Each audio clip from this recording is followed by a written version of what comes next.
A very good morning to all of you. I am Dr. Ranjita and you all are welcome to Zumexa classes. आज के इस lecture में हम लोग पढ़ने जा रहे हैं एंशिएंट इंडियन हिस्ट्री के बारे में। तो ये ओल्ड एनसीईआरटी है आर एस शर्मा। तो हम इसके चैप्टर नंबर 3 के बारे में बात कर रहे हैं।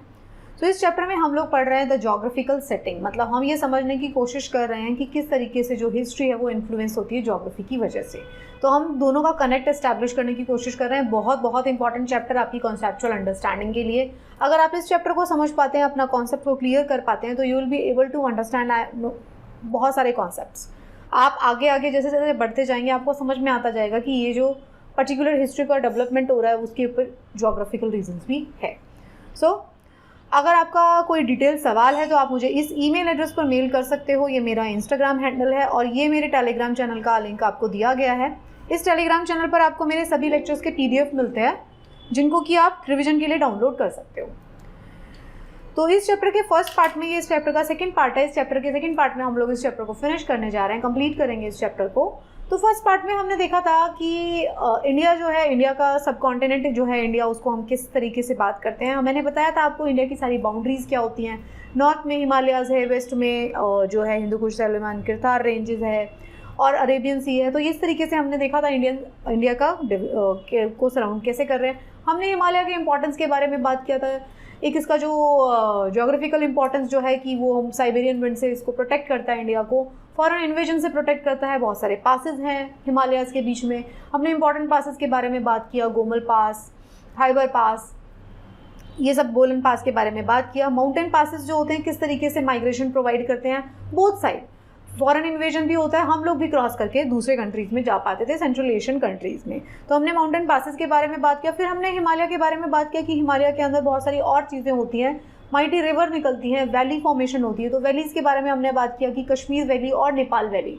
तो कश्मीर वैली और नेपाल वैली में लोगों का जो पहाड़ी लोग जो होते हैं उनके अंदर कल्चर होता है, उनका ट्रेंड होता है कि वो समर सीजन में ऊंचाई पे चले जाते हैं पहाड़ों पर और विंटर सीजन में वापस प्लेन्स में आ जाते हैं। तो इस माइग्रेशन की वजह से जो होता है बहुत सारे कल्चरल आइडियाज़ इन सब का एक्सचेंज होता है। तो आप देखेंगे कि कल्चरल और जो वैलीज़ हैं, चाहे वो नेपाल वैली हो चाहे वो कश्मीर वैली हो, culturally they are very rich. यहाँ पे हमको संस्कृत के मैन्युस्क्रिप्ट जो है प्रिजर्व मिलेंगे। बहुत सारे मॉनेस्ट्रीज़ में, बहुत सारे टेम्पल्स में आपको जो है मैन्युस्क्रिप्ट्स रखे हुए यहाँ पर मिलेंगे म्यूजियम्स में। फिर हमने बात किया foot hills of Himalayas. Foot hills of Himalayas क्या होता है, जैसे ही पहाड़ जो है ख़त्म होता है उसको फुट हिल्स बोलेंगे। वहाँ से नदियाँ जो होती हैं वहाँ पर नदियों की चौड़ाई बहुत कम होती है और जो फॉरेस्ट होते हैं, जो जंगल होते हैं, उनकी जो थिकनेस होती है वो भी बहुत कम होती है। तो जो फुट हिल्स ऑफ हिमालयाज़ होते हैं उसको क्रॉस करना आसान होता है। तो हमने देखा था कि किस तरीके से जो पहले सेटलमेंट्स हैं वो सारे आपको यहीं देखने को मिलेंगे। जितने भी पैसेजेस बनाए गए थे, जितने भी रास्ते बनाए गए थे क्रॉस करने के लिए, वो सारे आपको फुट हिल ऑफ हिमालयाज़ में ही मिलेंगे, पुराने रास्ते। धीरे धीरे जैसे जैसे हम डेवलपमेंट्स होती गई उसके बाद जो है हम लोगों के पास अच्छे टूल्स आते गए, जिसकी वजह से हम बाद में फॉरेस्ट को क्लियर कर पाए। तो फुट हिल्स ऑफ हिमालयाज़ के बारे में बात किया। फिर हमने बात किया रिवर्स के बारे में। तो रिवर्स जो है, हमने 3 रिवर्स के बारे में बात किया, इंडस, गंगा और ब्रह्मपुत्र। तो ये मैंने आपको कंपैरेटिव चार्ट दिया था। मैंने आपको बताया था वेस्ट साइड में जो है पहले डेवलपमेंट हुई थी, फिर धीरे धीरे जो है ईस्टर्न साइड में डेवलपमेंट होना शुरू हुआ था। इसके कारण हमने डिस्कस किए थे। हमने बताया था कि वेस्टर्न जो साइड थी उसके अंदर क्या था, उसके अंदर जो है फुट हिल था और फिर जो गंगा के साथ साथ जो है हम आगे बढ़ते गए। क्यों ऐसा हुआ? क्योंकि हमारे पास बाद में आयरन का डेवलपमेंट हो गया था, जिसकी वजह से हम क्या कर पा रहे थे, हम क्लियर कर पा रहे थे। रिवर्स के बारे में हमने बात किया। रिवर्स जो होती हैं सिर्फ और सिर्फ आपको पानी प्रोवाइड नहीं करती है, मीन्स ऑफ कम्युनिकेशन प्रोवाइड नहीं करती हैं, वो आपको बहुत सारी चीज़ें प्रोवाइड करती हैं। उसके साथ साथ कैसे वो बाउंड्रीज बनाती हैं, क्योंकि रिवर को क्रॉस करना उस जगह पर, फुट हिल्स में क्रॉस करना रिवर को बहुत आसान है, बट रिवर को उस जगह पे क्रॉस करना जहाँ पे वो अपनी पूरी यूथफुल स्टेट में है, उस जगह पे से रिवर को क्रॉस करना इज़ वेरी डिफिकल्ट। तो जो रिवर्स होती हैं वो बहुत सारी बाउंड्रीज बनाती हैं, पॉलिटिकल बाउंड्रीज किंगडम की। तो हमने इसके बारे में भी बात किया। हमने देखा था कि कलिंगा जो है उसकी बाउंड्री कौन है, महानदी गोदावरी, सतवाहनास की गोदावरी कृष्णा, फिर कृष्णा कावेरी, चोलास की साउथ पेनार वाईगई। तो ये वाला चार्ट जो है बहुत ज़्यादा इंपॉर्टेंट था, आप इसको रिवाइज भी कर सकते हैं। फिर हमने बात किया कि तुंगभद्रा जो रिवर है वो किस तरीके से चालुक्याज और राष्ट्रकूटास को उसने नॉर्थ साइड पे कन्फाइंड रखा, उसको साउथ में मूव नहीं करने दिया। सिमिलरली पल्लवाज और चोलास जो है साउथ इंडिया में से, साउथ पोर्शन से वो नॉर्थ साइड में मूव नहीं कर पा रहे थे due to the river barrier. तो रिवर को क्रॉस करना इतना आसान नहीं होता था। तो ये तो चैप्टर के फर्स्ट पार्ट में अब तक हम पढ़ चुके हैं। तो सेकेंड पार्ट में अब हम बात करने जा रहे हैं पेनिसुलर इंडिया की। तो अगर हम पेनिसुलर इंडिया की बात करते हैं, पेनिसुला जो इंडिया का जो पेनिसुला है उसकी बात कर रहे हैं, तो इसमें हम कोस्टल एरियाज़ की बात करते हैं पहले। तो दो कोस्ट है हमारे पास, ईस्ट कोस्ट है और वेस्ट कोस्ट है, मैप में आप देख सकते हैं, ठीक है। तो ईस्ट कोस्ट और वेस्ट कोस्ट, अगर हम ईस्ट कोस्ट की बात करते हैं तो उसको हम क्या कहते हैं, ईस्टर्न पार्ट को हम कोरोमंडल कोस्ट कहते हैं, वेस्टर्न कोस्ट जो है वो कोकन और मालाबार रीजन में डिवाइडेड है। तो अगर हम ईस्टर्न कोस्ट की बात करते हैं, जो ईस्टर्न घाट्स हैं उनकी जो हाइट है वो कम है, ये हम ज्योग्राफी में भी पढ़ेंगे बहुत अच्छे से, क्योंकि उसकी हाइट कम है और उसके बीच बीच में रास्ते हैं, रिवर्स ने उसको कट किया हुआ है, तो बहुत ज़्यादा हाई नहीं है। रिवर जो ईस्ट फ्लो रिवर कर रही हैं, जो कि बे ऑफ बंगाल में फॉल करती हैं, उसने बहुत सारी जगह से काटा हुआ है ईस्टर्न घाट को। तो कम्युनिकेशन जो है वो ईजी था। कहाँ पे कम्युनिकेशन ईजी था?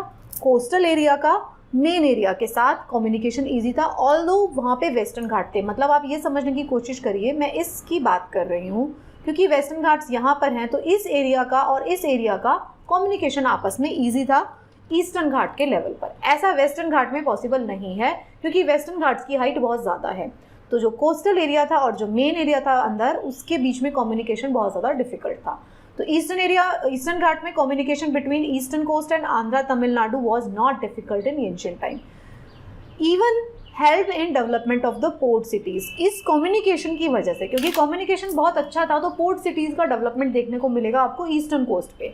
अरिकामेडु, महाबलीपुरम एंड कावेरीपट्टनम जो है पुरानी पोर्ट सिटीज़ हैं एंशिएंट टाइम पीरियड की। तो एंशिएंट टाइम पीरियड में आपको पोर्ट सिटीज़ देखने को मिलेंगी ईस्टर्न कोस्ट में, बट आपको एंशिएंट टाइम पीरियड में पोर्ट सिटीज़ नहीं मिलते हैं वेस्टर्न कोस्ट में, बिकॉज एंशिएंट टाइम पीरियड पे इतनी टेक्नोलॉजी नहीं थी और उस टाइम पे क्रॉस करना जो था वेस्टर्न घाट को, it's was very very difficult. तो high western Ghat, communication between Malabar Konkan coast and the adjoining area of Maharashtra, Karnataka and Kerala was difficult.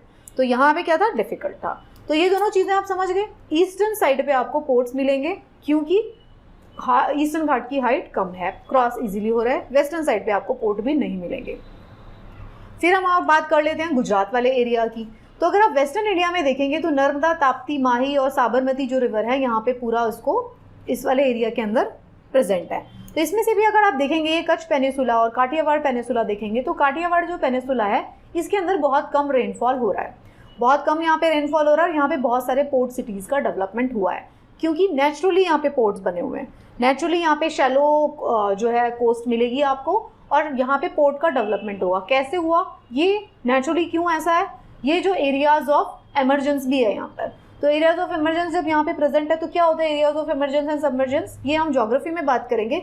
But अभी आपके लिए आप इतना समझ लीजिए, यहाँ पे एक तो बारिश कम हो रही है और यहाँ पे बहुत सारे पोर्ट सिटीज़ है, जिसकी वजह से गुजरात जो है उसका काफ़ी ज़्यादा डेवलपमेंट हो पाया एंशिएंट टाइम से ही।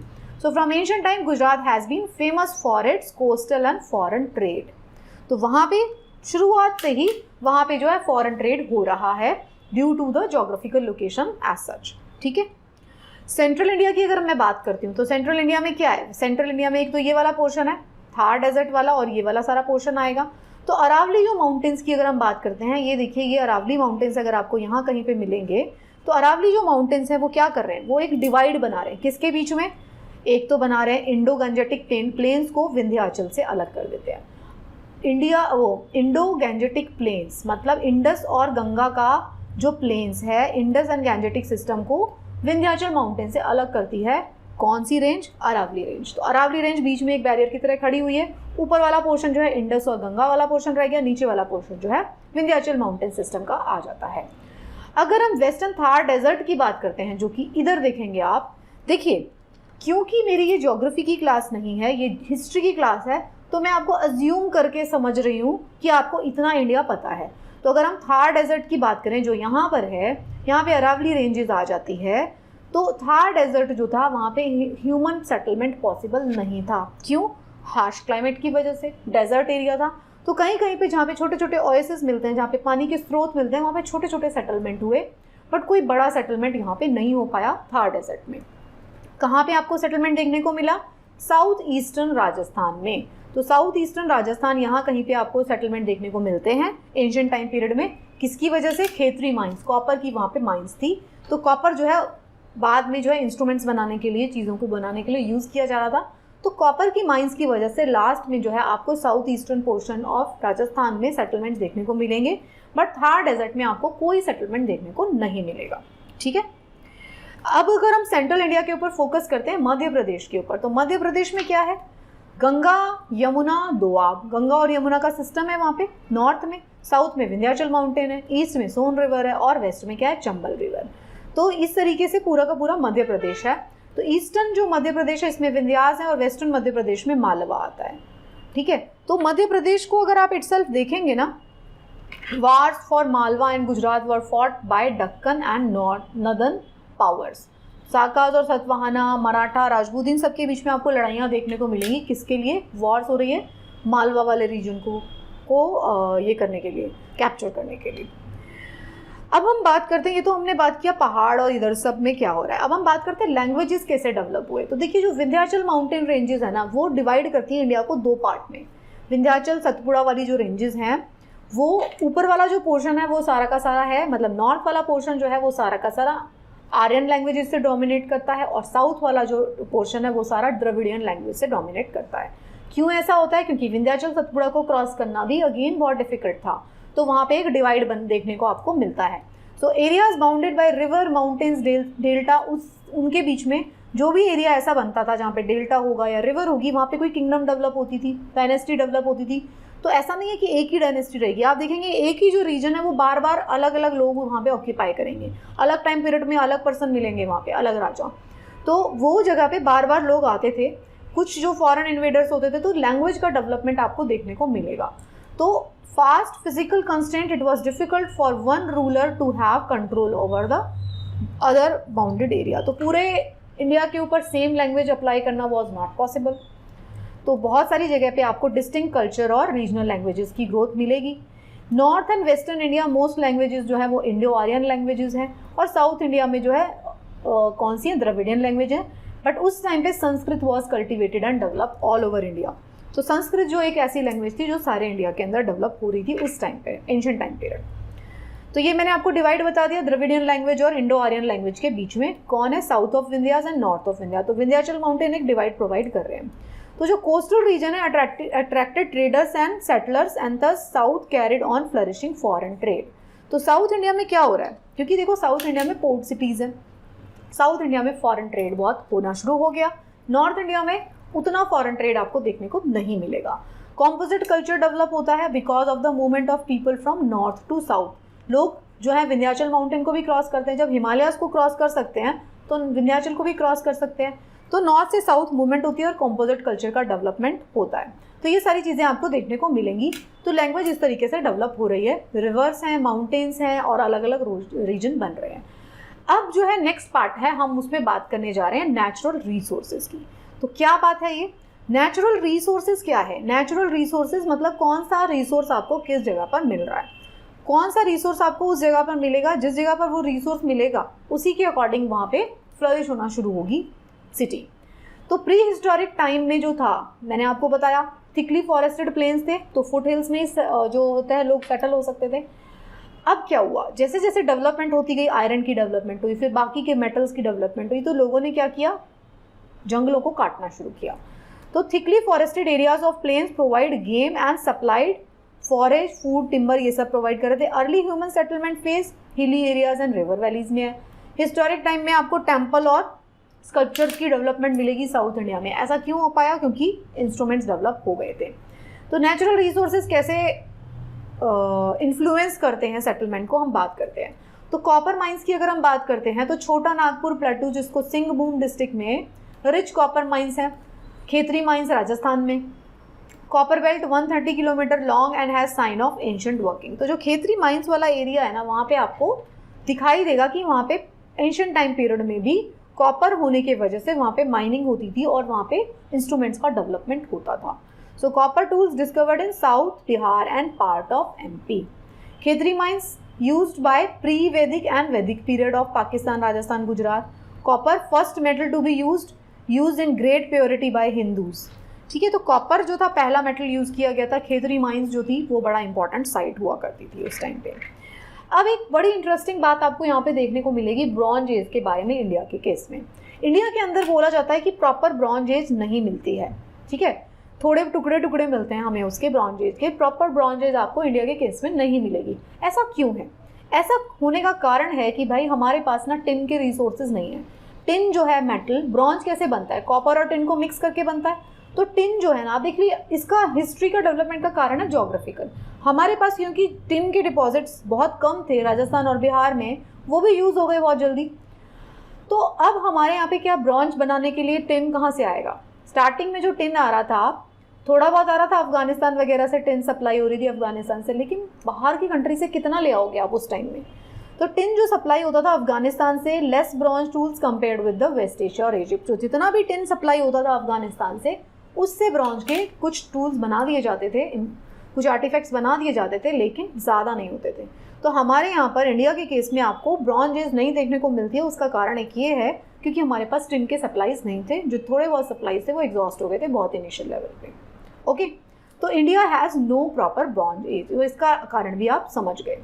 अर्ली सेंचुरीज़ की अगर हम बात करें तो बहुत ज़्यादा more bronze tools tin from Burma और मलाया से बाद में आने लग गया था। किसकी बात कर रहे हैं? जब एंशंट वाली जो लेटर स्टेजेस है उसकी हम बात कर रहे हैं, तब क्या हुआ? बर्मा और मलाया से इंपोर्ट होना शुरू हो गया, तब जो है ब्रॉन्ज के इम्प्लीमेंट्स बनने शुरू हो गए।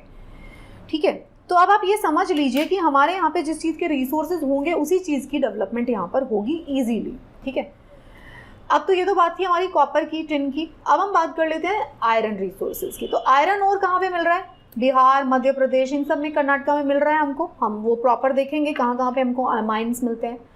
तो art of smelting and making steel, iron was used for war, clearance of jungle and deep cultivation, ये सारी चीज़ों में हम यूज़ कर रहे थे। तो देखिए, जब हिस्ट्री डेवलप होती है तो हमको जंगल नहीं काटने, सिर्फ हमें अनाज ही नहीं उगाना।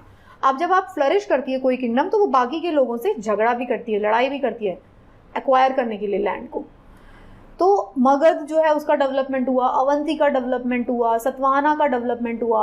ये सबके डेवलपमेंट के लिए क्या है कारण? इन सब के डेवलपमेंट का कारण है आयरन का आ जाना। आयरन आ गया, उनको स्टील, आयरन के इंस्ट्रूमेंट बनाने आ गए, जिसकी वजह से अच्छे औजार, अच्छे हथियार, ये सारी चीज़ें बनने लग गई। तो इसलिए इन किंगडम्स का डेवलपमेंट बहुत ज़्यादा हुआ। अदर रिसोर्सेज की अगर हम बात करते हैं, लेड का रिसोर्स हमें लेड का रिसोर्स हमें आंध्रा में देखने को मिलता है। तो इसीलिए हमको सतवाहना के केस में large number of lead coins देखने को मिलेंगे वहाँ पे। अर्लियर जो कॉइन थे, पंचमार्क कॉइन्स हो सकते थे सिल्वर के। तो ये कहाँ पे? जहाँ पे आपको जो कॉइन्स मिलेंगे ना, वहाँ पे आपको उसकी माइंस मिलेगी, तभी वहाँ पे मिलेंगे। लेड के कॉइन्स सतवाहना में क्यों मिल रहे हैं? क्योंकि वहाँ पे उसकी माइंस मिल रही है। गोल्ड के कॉइन्स कहाँ पे मिल रहे हैं? जहाँ पे गोल्ड की माइंस है, राइट। स्टार्टिंग की बात है, बाद में इंपोर्ट वगैरह शुरू हो जाता है। तो आप ये देखिए, नेचुरल रिसोर्सेज जहाँ पर हैं वहाँ पर भी हिस्टोरिकल डेवलपमेंट चल रहा है। तो अगर मैं कंक्लूड करती हूँ इस चैप्टर को, तो इस चैप्टर से आपको क्या देखने को मिलता है? इस चैप्टर से आपको ये समझने को मिलता है, बहुत अच्छी अंडरस्टैंडिंग डेवलप करते हो आप, कि ज्योग्राफिकल जो फैक्टर्स होते हैं वो हिस्ट्री को मोल्ड करते हैं। और एंशिएंट टाइम पीरियड में geographical factors were very very important. अभी तो ज्योग्राफिकल फैक्टर्स को हम डिफाई कर देते हैं बिकॉज ऑफ टेक्नोलॉजी। हमारे पास एडवांस टेक्नोलॉजी आ गई है, तो ज्योग्राफिकल फैक्टर्स हमारे लिए उतने इंपॉर्टेंट नहीं है। बट एंशिएंट टाइम पीरियड में geographical factors were the prime important factors for development of any civilisation. So ये जो अंडरस्टैंडिंग है ये आपको इस चैप्टर से मिलती है। आई होप आपको ये चैप्टर बहुत अच्छे से समझ में आया। इस चैप्टर में हमने बहुत सारी चीज़ों के बारे में बात किया, नेचुरल रिसोर्सेज के बारे में, लैंग्वेज कैसे डेवलप होती है, किंगडम का एक्सपेंशन क्यों हो रहा है, न्यू एम्पायर्स कैसे आ रहे हैं, कैसे स्टोन एज से ब्रॉन्ज एज से आयरन एज आती है, क्यों ब्रॉन्ज एज इंडिया के अंदर मिसिंग है, ये सारी चीज़ों के बारे में हमने बात किया। तो it's a very very interesting chapter as far as I am just reading it. जब मैं आपको ये पढ़ा रही हूँ तो मुझे बहुत इंटरेस्टिंग लग रहा है पर्सनली। ये चैप्टर बहुत इंटरेस्टिंग चैप्टर है, आप भी इसको उसी इंटरेस्ट के साथ पढ़िएगा। एक बार में नहीं समझ में आता तो दोबारा ज़रूर पढ़ लेना। इस चैप्टर को पढ़ेंगे अगर आप बार बार अपनी हिस्ट्री के साथ पढ़ने के साथ साथ, तो आपको एक बहुत ही हॉलिस्टिक डेवलपमेंट अंडरस्टैंडिंग डेवलप होगी। Thank you so much and best of luck for your preparation.